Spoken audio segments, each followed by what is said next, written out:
ఈరోజు వీడియోలో చేయబోతున్నాం చేపల పులుసు.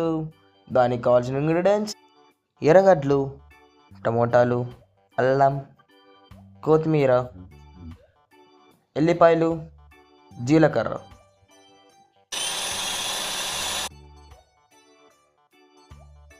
గిన్నెలో నూనె వేసుకున్న తర్వాత లవంగాలు, చెక్క, కరివేపాకు, పచ్చిమిరపకాయలు, ఎర్రగడ్డలు, 1 స్పూన్ పసుపు, 2 స్పూన్ల కారం, 1 స్పూన్ ధనియాల పొడి, 1 స్పూన్ ఉప్పు. వీటినన్నింటినీ బాగా కలుపుకోవాలి. ముందుగా మిక్స్ చేసుకున్న మసాలాని ఇప్పుడు వేసుకొని కలుపుకోవాలి. ఆ తర్వాత చింతపండు రసాన్ని పిండుకుందాం. 2 గ్లాసుల నీళ్ళనైతే వేసుకోవాలి. కొంతసేపు తర్వాత పులుసు బాగా ఉడుకుతున్నప్పుడు చేపల్ని వేసుకొని గంటి పెట్టకుండా కలుపుకోవాలి.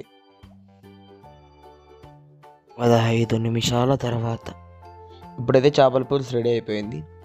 కొత్తిమీర వేసుకొని దింపేసుకోవడం. ఇంకా please like, share and subscribe to my channel.